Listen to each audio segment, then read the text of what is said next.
क्या आप किसी भी प्रकार के पार्टी फंक्शन की तैयारी कर रहे हैं, जिसके लिए स्थान खोज रहे हो? तो आइए, आपका स्वागत है शिवानी विवाह भवन, शिवानी फ्यूल सेंटर के समीप 0 माइल NH31 नवगछिया। हमारे यहाँ शादी, विवाह, सालगिरह, रिंग सेरेमनी, जन्मदिन सहित किसी भी प्रकार की पार्टी फंक्शन और मीटिंग के लिए जरूर पधारे। नवगछिया का पहला जहाँ है ग्लास मिरर वॉल, ताकि अंदर से ले बाहर की खूबसूरती का नजारा। अटैच अंडरग्राउंड कमरे, ताकि दुल्हन तैयार होकर सीधी पहुँचे वरमाला हॉल। पूर्णतया वातानुकूलित, सभी आधुनिक सुविधाओं के साथ शिवानी मैरिज हॉल। उत्सव आप मनाएं, व्यवस्था हम करेंगे।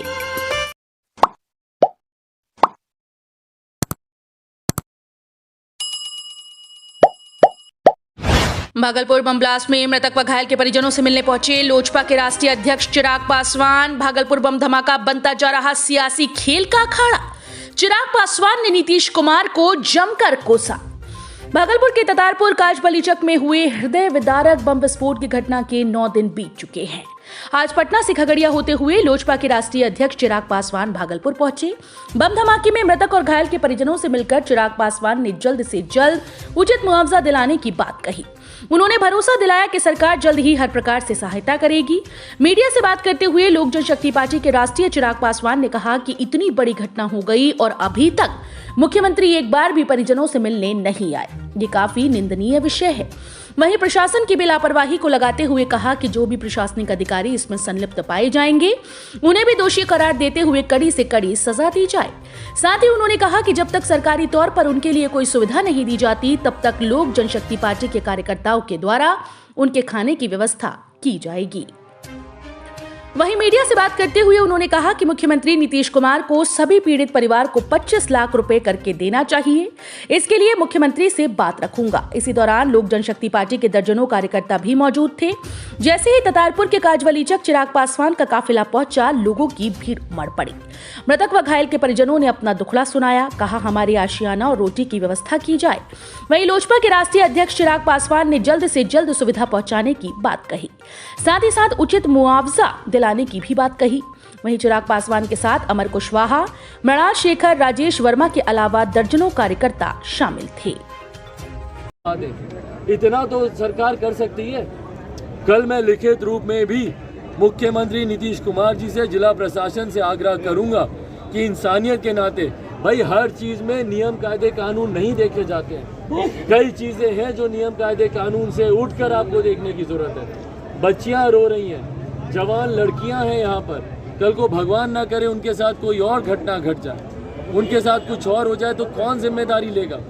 तो कम से कम आवास का निर्माण कराया जाए, मुआवजा दिया जाए, ताकि ये लोग अपना घर चला सकें, घर परिवार के लोग चला सकें। जितने घायल हैं उनको यहाँ पे कम से कम उनको मुआवजा दिया जाए और दोषियों को चिन्हित किया जाए।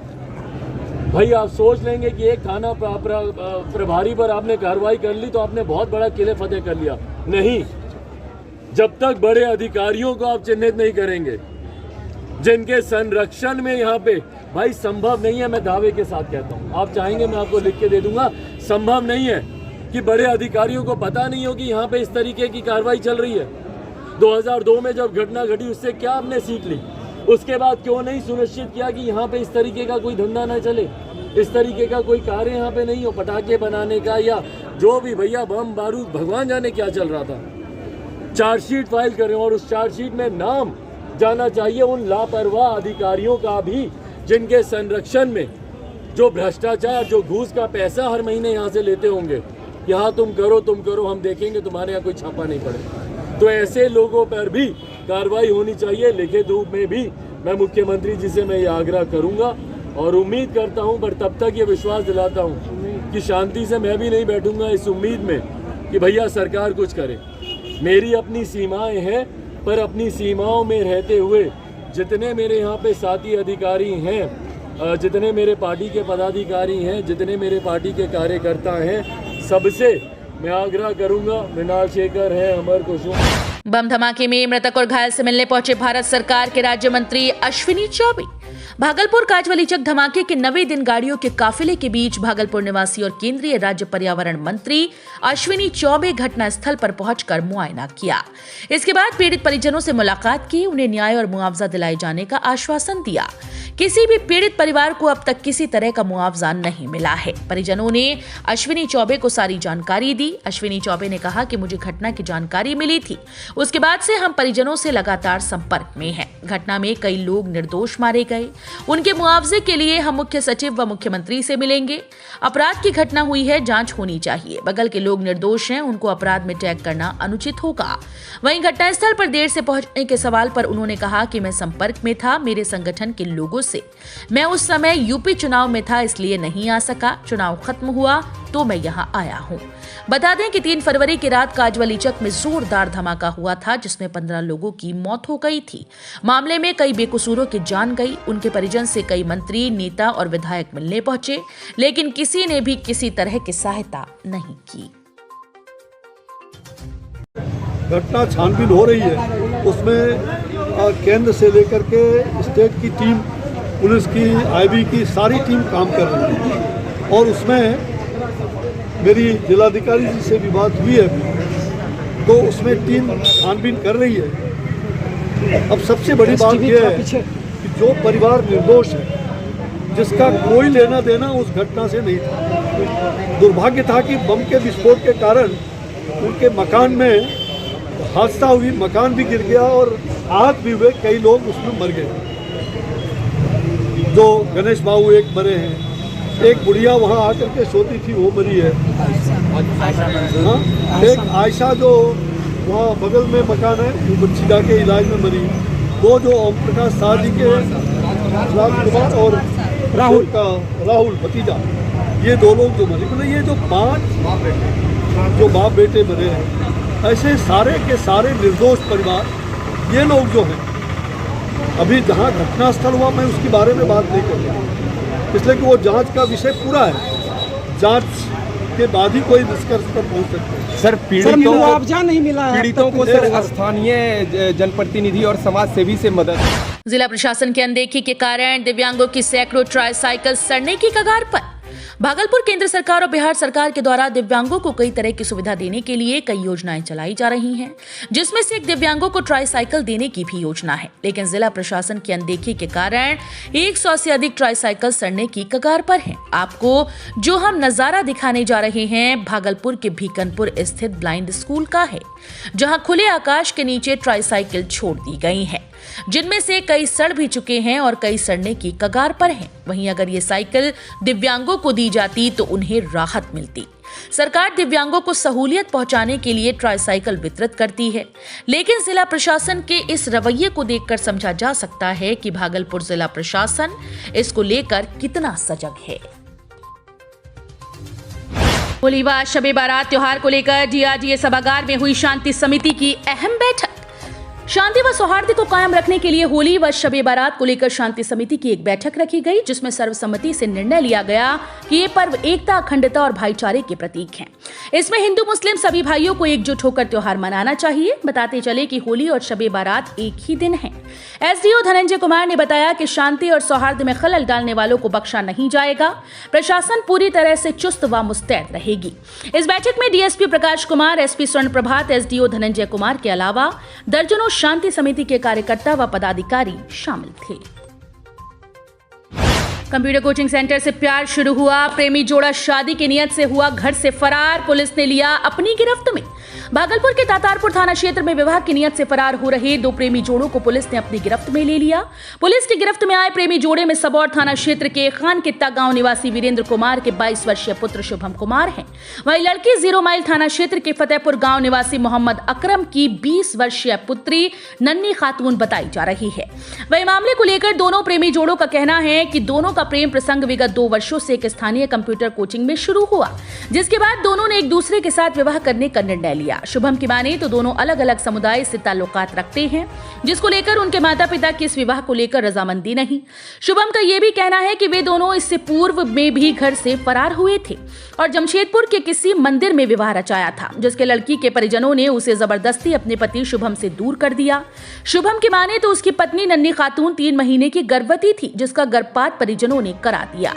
शुभम की माने तो नन्ही खातून के परिजनों ने उसका विवाह किसी अन्य जगह तय कर दिया, जिसको लेकर वे दोनों गुरुवार को पुनः भागने की तैयारी कर रहे थे, लेकिन नन्ही खातून के परिजनों ने प्रेमी जोड़ों स्थानीय पुलिस को सुपर्द कर दिया। फिलहाल पुलिस दोनों से पूछताछ कर रही है। नवगछिया की धरती पर त्योहार और उत्सव पर सुंदरम की एक और प्रस्तुति, सुंदरम स्वीट्स। अब कीजिए सुंदरम स्वीट से मुंह मीठा। देसी शुद्ध घी से बने मिठाई, रसगुल्ला और एक से बढ़कर एक मिठाई और नमकीन के लिए जरूर पधारें। Sundaram sweet Sundaram fast food के सामने, राजेंद्र कॉलोनी मोड़, स्टेशन चौक, नवगछिया। 12 अगस्त से आपकी सेवा में। खाने में चाहिए टेस्ट तो सुंदरम है बेस्ट। विधायक गोपाल मंडल ने विधानसभा में भूमि सुधार एवं राजस्व मंत्री से उठाया नवगछिया खरनई नदी के अतिक्रमण का मुद्दा।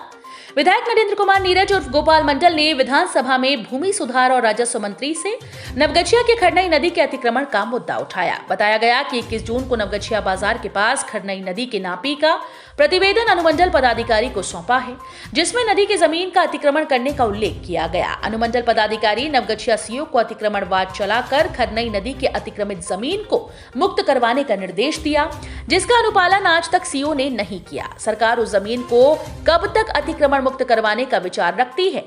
इसके जवाब में बताया गया कि समाहर्ता भागलपुर के प्रतिवेदन विभिन्न स्रोत से एवं अनुमंडल पदाधिकारी नवगछिया के आलोक में खरनई नदी के जमीन पर अतिक्रमण की जांच हेतु अंचल अमीन से मापी कराई गई थी। मापी प्रतिवेदन अंचल अधिकारी ने अनुमंडल पदाधिकारी को सौंपा है। मापी प्रतिवेदन के आलोक में अतिक्रमणकारियों को चिन्हित करते हुए बिहार लोक भूमि अतिक्रमण अधिनियम 956 के तहत सीओ द्वारा अतिक्रमणवाद आरंभ किया गया। प्रपत्र प्रथम में प्रथम सूचना निर्गत की गई। अतिक्रमणकारियों के द्वारा समर्पित पक्ष संतोषप्रद नहीं रहने के कारण पुनः द्वितीय प्रपत्र सूचना स्वतः अतिक्रमण हटाने हेतु निर्गत की गई, जिसकी अवधि 21 मार्च को समाप्त हो जाएगी। अतिक्रमणकारियों के द्वारा स्वतः अतिक्रमण नहीं हटाने की स्थिति में 21 मार्च के उपरांत अतिक्रमण हटा दिया जाएगा। नवगछिया के चापर दियारा में सौतेली मां ने पुत्री की गला दबाकर कर दी हत्या।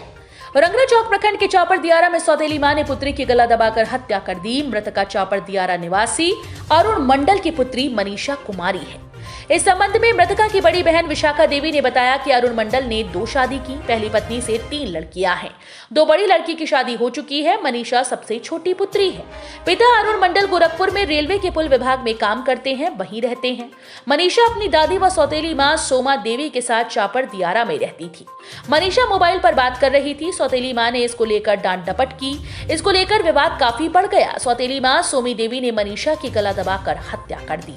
स्थानीय लोगों ने घटना की सूचना रंगरा ओपी पुलिस को दी। पुलिस ने शव को अपने कब्जे में लेकर पोस्टमार्टम के लिए भिजवाने के दौरान परिजनों ने काफी प्रतिरोध किया। मृतका के गले में अंततः पुलिस शव को पोस्टमार्टम के लिए अनुमंडल अस्पताल नवगछिया पहुंचाया।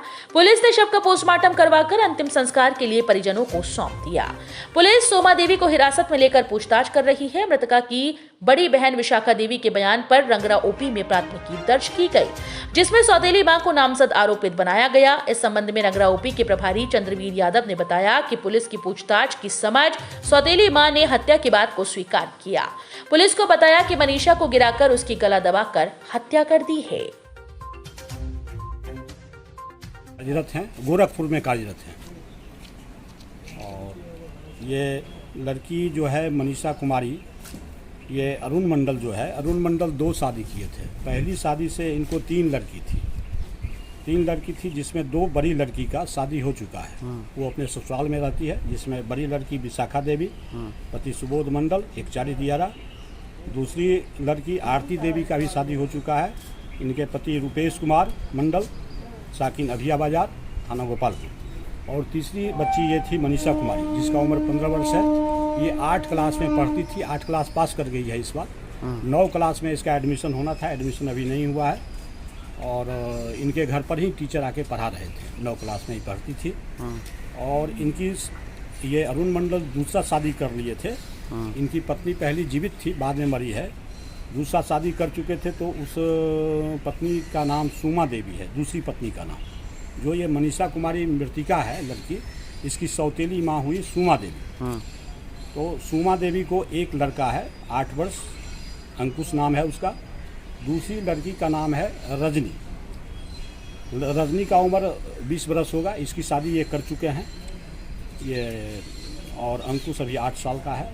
ये मनीषा कुमारी रात में कहीं टीवी देखने गई थी, तो टीवी देख के जब घर पर आई तो उसकी सौतेली माँ से कुछ जैसा कहता है लोग कि झगड़ा हुआ, और झगड़ा होने के क्रम में ही ये इन लोगों परिजन का आरोप है कि सुमा देवी जो है सौतेली माँ, वो इस लड़की को मारपीट करने लगी। मारपीट करने के क्रम में ही गर्दन को दबा दिए कस के, गर्दन को कस के दबा दिए, जिसके कारण उसकी मृत्यु हो गई। बाद में सुमा देवी जो है बताने लगे कि इसको भूत प्रेत आता था, जिसके कारण मृत्यु हो गया है। मैंने अपने बचाव में ये इस तरह की बात बता रही थी, लेकिन वैसी बात नहीं है।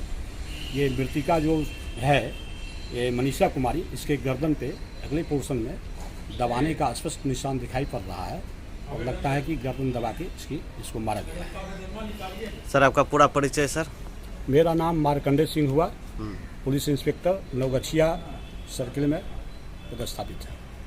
Thank you. वो इन्वेस्ट करना है, ये जो देखिए बड़ी दागी है, बॉडी में ऐसे पीठ में सर लेटा है कि उसमें दाग नहीं है, पीठ में दाग नहीं हो, थोड़ा सा है, छाती में दाग नहीं है, छाती में दाग नहीं है, जो बॉडी है ये पीठ में दाग नहीं है, पीठ में दाग नहीं है, लेकिन पूरा रेड है निशान। तो हो सकता है जैसे कल ना देखी है तो सोए नहीं हो जाता, जैसे कपड़ा।